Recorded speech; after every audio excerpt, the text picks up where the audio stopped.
Hello guys, ഇന്നൊരു പിറന്നാൾ വിശേഷമാണ്. ഇന്ന് ലച്ചുകുട്ടിയുടെ പിറന്നാളാണ്.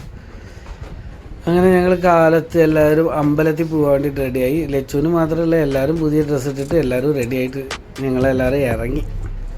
അങ്ങനെ അമ്പലത്തിലെത്തി. ചാലിശ്ശേരി മുല്ലമ്പറമ്പത്തെ അമ്പലത്തിലേക്ക് എത്തിയത്. അവിടെ നോക്കുമ്പോൾ പണി അവിടെ കിട്ടിയത്.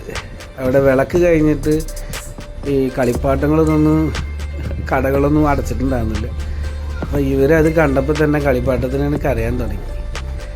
അങ്ങനെ നേരെ ഞങ്ങൾ ഉള്ളിൽ കയറാൻ നോക്കുമ്പോൾ കുഞ്ചു ഭയങ്കര വാശി, ഉള്ളി വരില്ലെന്ന്. അവൾക്ക് കളിപ്പാട്ടം മേടിക്കണം എന്നുള്ള വാശിയില്ല.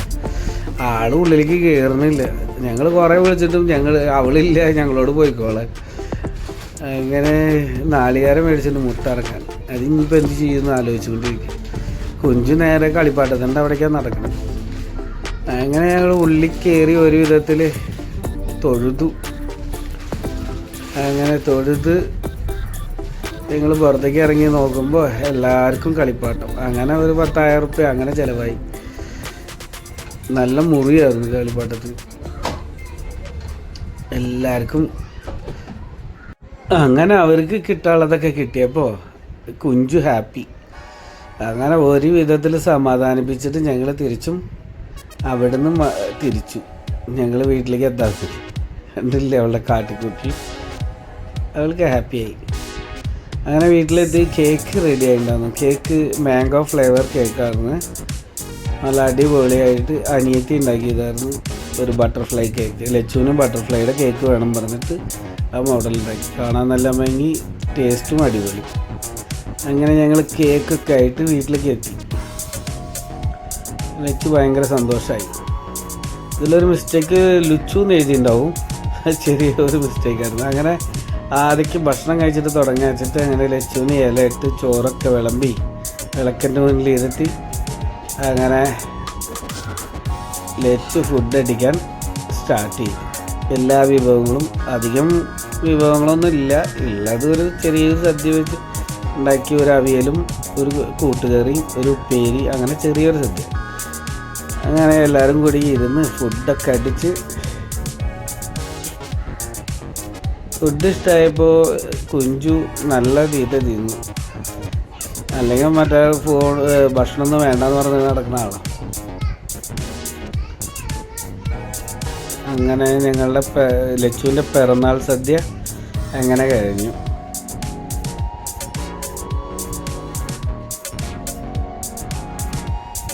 ഞങ്ങളുടെ നാട്ടിലെ ഇലയൊക്കെ ഇങ്ങനെ ഇട്ടിട്ട് വിളക്കൊക്കെ കത്തിച്ചിട്ടാണ്. പായസത്തിൻ്റെ കാര്യം പറഞ്ഞില്ല, പായസം അടപ്രഥമനായിരുന്നു. പാലടയായിരുന്നു, അടപ്രഥമനല്ല പാലടയായിരുന്നു. അങ്ങനെ എല്ലാവരും ഹാപ്പി ആയിട്ട് ഫുഡൊക്കെ അടിച്ച് ഞങ്ങളിങ്ങനെ വിളക്കൊക്കെ വെച്ച് ഇലയിട്ട് ഇങ്ങനെയാണ് പിറന്നാളുള്ള ആൾക്ക് ഭക്ഷണം കൊടുക്കുക. നിങ്ങളുടെ അവിടെയൊക്കെ എങ്ങനെയാണെന്നുള്ളതൊന്ന് കമൻറ്റ് ചെയ്യണേ. അങ്ങനെ ലച്ചു എല്ലാറ്റിനും കുറേശ്ശെ എടുത്ത് കൂട്ടി എല്ലാറ്റിനും ടേസ്റ്റ് ചെയ്യണം. അപ്പോൾ എല്ലാറ്റിനും കുറച്ച് എടുത്ത് കൂട്ടി ഭക്ഷണം കഴിക്കാൻ തുടങ്ങി. അങ്ങനെ അമ്മ, അച്ഛൻ, പിള്ളേർ എല്ലാവരെയും ഭക്ഷണം കഴിച്ച് അത് കഴിഞ്ഞിട്ടാണ് പിന്നെ ഞങ്ങൾ കഴിച്ചത്. പായസം ചൂടായതുകൊണ്ട് പ്ലേറ്റിൽ വെച്ചിട്ട് ആറ്റിയിട്ടാണ് കുഞ്ചുവിന് കൊടുത്തത്. അങ്ങനെ അടുത്തതായിട്ട് നമ്മുടെ കേക്ക് മുറിയായിരുന്നു. ഞങ്ങളുടെ വീട്ടിൽ കേക്ക് മുറിക്കുക ആരുടെ ബർത്ത്ഡേ ആയാലും എല്ലാവരും കൂടി, കുട്ടികളെല്ലാവരും കൂടിയിട്ടാണ് കേക്ക് മുറിക്കുക. അങ്ങനെ ഒരു കേക്ക് മുറി അങ്ങനെ തുടങ്ങി. നല്ല ഭംഗിയുള്ള ബട്ടർഫ്ലൈ മുറിച്ച് കളയുമ്പോൾ ഭയങ്കര സങ്കടമായിരുന്നു. പക്ഷെ എന്നാലും എന്ത് ചെയ്യണം, കേക്ക് തിന്നണമെങ്കിൽ മുറിക്കാൻ തന്നെ വേണ്ടേ. അങ്ങനെ കുഞ്ചു ഹാപ്പി. അങ്ങനെ ഞങ്ങൾ കേക്ക് മുറി അത് അങ്ങോട്ട് അവസാനിച്ചു. അങ്ങനെ ലച്ചുവിൻ്റെ ഒരു 7ാമത്തെ പിറന്നാളാണ്. അങ്ങനെ ഈ പിറന്നാൾ വിശേഷങ്ങൾ എല്ലാവർക്കും ഇഷ്ടപ്പെട്ടാൽ എല്ലാവരും ഒന്ന് ലൈക്ക് ചെയ്യണം, സബ്സ്ക്രൈബ് ചെയ്യണം, സപ്പോർട്ട് ചെയ്യണം കേട്ടോ. ഇനിയും അടുത്ത വീഡിയോസ് ഉണ്ട്. അപ്പോൾ അടുത്ത വീഡിയോസായിട്ട് ഞങ്ങൾ വരുമ്പോൾ എല്ലാവരും സപ്പോർട്ട് ചെയ്യണേ.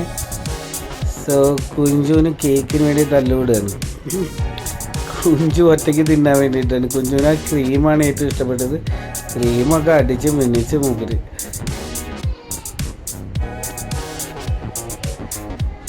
അങ്ങനെ ഇതൊക്കെയാണ് ഞങ്ങളുടെ ലച്ചുവിൻ്റെ പിറന്നാളിൻ്റെ വിശേഷങ്ങൾ കേട്ടോ.